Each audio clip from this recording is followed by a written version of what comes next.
Morning बच्चों, कैसे हैं आप बच्चों। आज हम लोग बात करेंगे कॉन्सेप्ट, जो अकाउंटिंग ग्लॉसरी का जो नया वर्ड है उसका नाम है लायबिलिटी।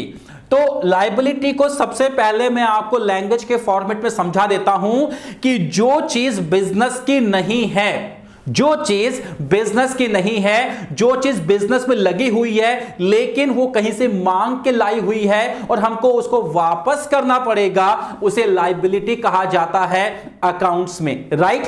तो जो ये आपकी लायबिलिटी है, ये लायबिलिटी आपकी दो तरीके की हो सकती है। एक हो सकती है आपके पास में इंटरनल लायबिलिटी और दूसरी जो है वो आपके पास हो सकती है एक्सटर्नल लायबिलिटी। तो दो तरीके की लायबिलिटी आपके पास में है, एक है इंटरनल लायबिलिटी और दूसरी है आपके पास में एक्सटर्नल लायबिलिटीज।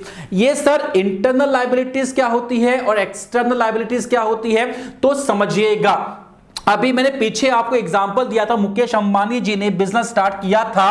तो पहले ये समझ लेते हैं कि ये जो इंटरनल लायबिलिटीज है ये क्या होती है। तो बच्चों, जो पैसा बिजनेसमैन ने बिजनेस में लगाया हुआ होता है, राइट, जो पैसा बिजनेसमैन ने बिजनेस में लगाया हुआ होता है, जो कि बिजनेसमैन का होता है, ओनर का होता है, उसे इंटरनल लायबिलिटी कहते हैं। जब बिजनेस को स्टार्ट किया जाता है, जब बिजनेस को स्टार्ट किया जाता है उस समय तो एक ही पैसा होता है जिसे कैपिटल कहा जाता है, जो कि आपने पीछे सीख लिया कि सर बिल्कुल ठीक बात है, कैपिटल कहा जाता है। लेकिन जैसे जैसे बिजनेस ग्रो करना शुरू करता है तो इस घर के पैसे में, इस इंटरनल लायबिलिटी में कुछ चीजें और ऐड हो जाती है। और वो दो चीजें कौन कौन सी होती है, एक होती है रिजर्व एंड सरप्लस और दूसरी चीज होती है आपके पास में पी एंड एल अकाउंट का क्रेडिट बैलेंस, राइट। तो ये तीन चीजें, कैपिटल, रिजर्व एंड सरप्लस और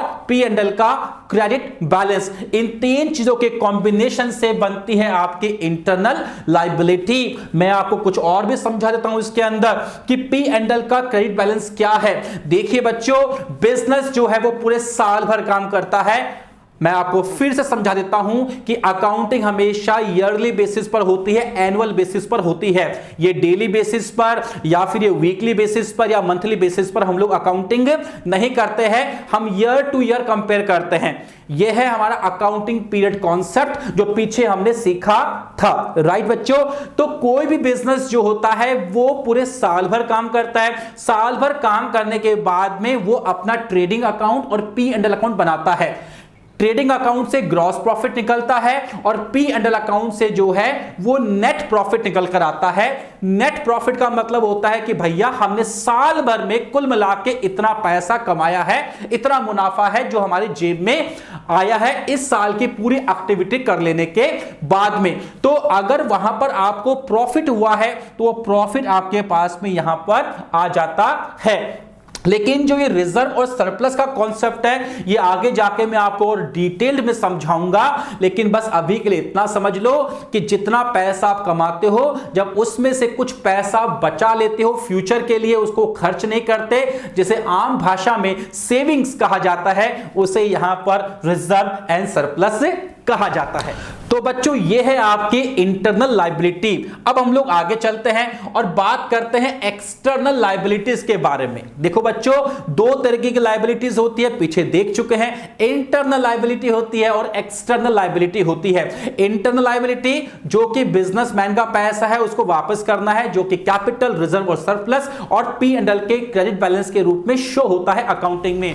अब बात करते हैं एक्सटर्नल लायबिलिटीज की, जिसे मैं अपनी लैंग्वेज में बाहर का पैसा कहता हूं, आउटसाइडेड लायबिलिटीज कहता हूं। और बच्चों इन सब के बारे में मैंने बहुत डीप में समझा रखा है। जो मेरी बैलेंस शीट की वीडियो है, ऊपर आई बटन क्लिक हो रहा होगा, वहां पर क्लिक करके देख लीजिएगा। इस वीडियो के पूरा होने के बाद में आपको कंप्लीटली एक एक पॉइंट वहां पर मैंने बहुत बेहतर रूप में समझा रखा है। खैर कंटिन्यू करते हैं यहां पर। तो जो बाहर का पैसा है, इस बाहर के पैसे में हम क्या क्या चीज शामिल करते हैं, सबसे पहले वो देखते हैं। ये जो बाहर का पैसा है ये दो तरीके का होता है आपके पास में। एक होता है आपके पास में करंट लायबिलिटी और जो दूसरा पैसा होता है वो होता है नॉन करंट लायबिलिटीज। सबसे पहले बात करते हैं कि करंट लायबिलिटीज क्या है। तो बच्चों करंट लायबिलिटी वो लायबिलिटी है जिसका पेमेंट आपको 1 साल के अंदर अंदर करना है। आई मीन टू से यानी जो ऐसा पैसा लोग आपसे मांगते हैं जिसे आपको 1 साल के अंदर अंदर वापस करना होता है, उसे हम कहते हैं करंट लायबिलिटी। और दूसरा क्या है हमारे पास में, नॉन करंट लायबिलिटी, यानी ऐसा पैसा जो आपको 1 साल के बाद चुकाना है, after a period of 1 year, उसे कहा जाता है नॉन करंट लायबिलिटी। और बच्चों एक बात और ध्यान कर लो, जब जब अकाउंट में करंट वर्ड यूज होगा कहीं पर भी कैसे भी, तो वो करंट ईयर की बात कर रहा होगा। और जब भी नॉन करंट होगा तो मतलब वो 1 साल 2 साल 4 साल 10 साल यानी मोर देन 1 ईयर के पीरियड की बात कर रहा होगा। सर कुछ एग्जाम्पल देकर बताइए करंट लायबिलिटीज के। तो इसके एग्जाम्पल भी आप देख लीजिए बच्चों, यहां एक व्यक्ति का फोटो मैंने लगाया है। ये कौन है? ये एक ऐसा बंदा है जिससे हम लोग माल परचेज करते हैं, राइट। जैसे मान लीजिए हमारा खुद का शोरूम है, मान लीजिए हमारे कपड़े का शोरूम है, तो कपड़ा जो हम बेचते हैं तो हम कहीं से तो परचेज करते होंगे, कोई तो हमारा सप्लायर होगा, राइट। तो ये हमारा सप्लायर है और इसको हम लोग अकाउंटिंग लैंग्वेज में क्रेडिटर कहते हैं। जिससे हम उधार माल परचेज करते हैं उस बंदे को क्या कहते हैं? क्रेडिटर कहते हैं। तो ये बंदा जो हमको क्रेडिट देगा या ये जो बंदा जो हमको उधार देगा वो 1 महीने को उधार दे देगा, 2 महीने को उधार दे देगा, 3 महीने को उधार दे देगा। इससे ऊपर कौन देगा भैया उधार, राइट। तो इसका मतलब ये हुआ कि इसके पैसे को हमको 1 साल के अंदर अंदर पे ऑफ करना है। तो ये अपनी क्या हो गई? करंट लायबिलिटी हो गई। इसके अलावा बच्चों अगर आप एक अच्छे बिजनेसमैन हो, बैंक के साथ में आपके बहुत अच्छे टर्म्स एंड कंडीशंस है, आपके ट्रांजैक्शंस भी काफी ज्यादा है और आपका करंट अकाउंट आपने खोल रखा है किसी बैंक के अंदर, तो बैंक जो है आपको एक अलग तरीके की फैसिलिटी देता है कि बैंक कहता है भाई कभी भी आपको ऐसा लगे कि आप पेमेंट नहीं कर पा रहे हो तो हम अपनी ओर से आपको एक फैसिलिटी दे रहे हैं जिसमें हम आपसे कोई इंटरेस्ट चार्ज नहीं करेंगे कि आप 5 लाख रुपए तक का पेमेंट कर सकते हैं बिना किसी अप्रूवल के।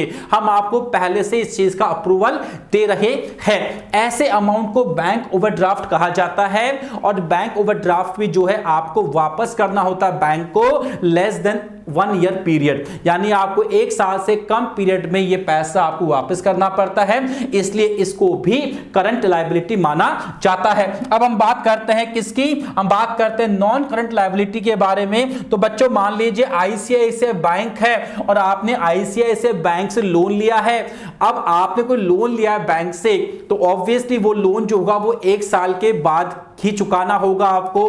तो अगर आपने आईसीआईसीआई बैंक से 10 लाख रुपए का लोन लिया है और आप कहते हो कि मैं इस पेमेंट को 10 साल के बाद करूंगा या 10 साल में करूंगा, तो ये पैसा आपको 1 साल के बाद चुकाना है। तो इसे हम क्या कहेंगे? इसे हम कहेंगे बच्चों non current liability. I hope इसका एग्जाम्पल आपको समझ में आ गया है और जो बैलेंस शीट की वीडियो है उसमें मैंने बहुत सारे एग्जाम्पल्स इसके आपको देखकर समझा रखे हैं, उस वीडियो को जरूर से आप देखिएगा।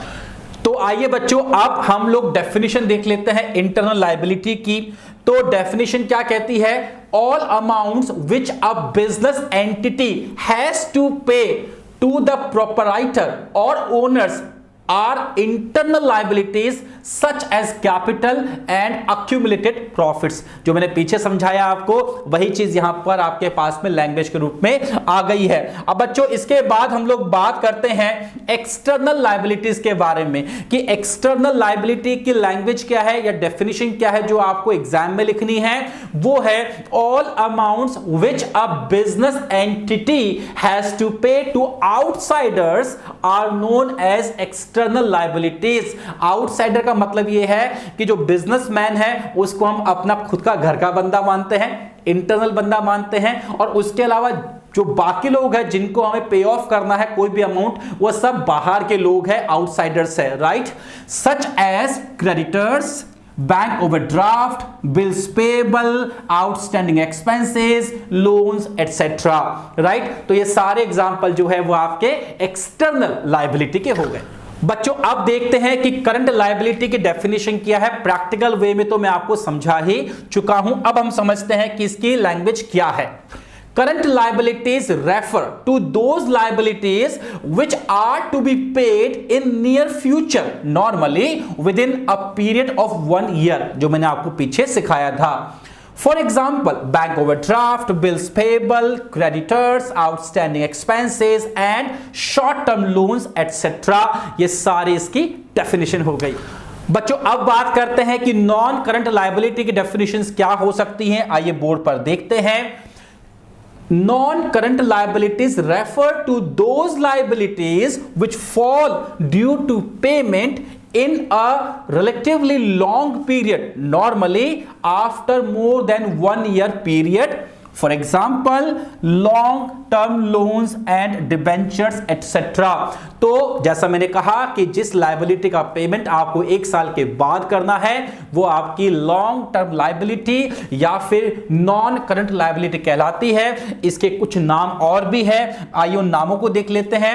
नॉन करंट लायबिलिटी को हम लोग लॉन्ग टर्म डेट भी कहते हैं और इसके अलावा इसको हम लॉन्ग टर्म लायबिलिटी भी कहते हैं. ये सारे नाम जो है आपके पास में, आपके दिमाग में होने चाहिए. तो बच्चों आई बिलीव आज का ये जो कॉन्सेप्ट था लायबिलिटी के बारे में वो आपको पूरी तरीके से समझ में आया होगा. अगर समझ में आया है तो लाइक कर दीजिएगा, शेयर जरूर से कर दीजिएगा. बच्चों बड़ी मेहनत से वीडियो बनाते हैं आपके लिए और आपका जो नॉलेज है उसको एनहेंस करने की कोशिश हम लोग लगातार करते रहते हैं. सब्सक्राइब नहीं किया है तो सब्सक्राइब जरूर से कर दीजिएगा. मिलते हैं अगली क्लास में अगले अकाउंटिंग ग्लॉसरी के कॉन्सेप्ट के साथ, अगले नए वर्ड के साथ. तब तक स्वस्थ रहिए, मस्त रहिए और अकाउंट्स मेरे साथ में पढ़ते रहिए.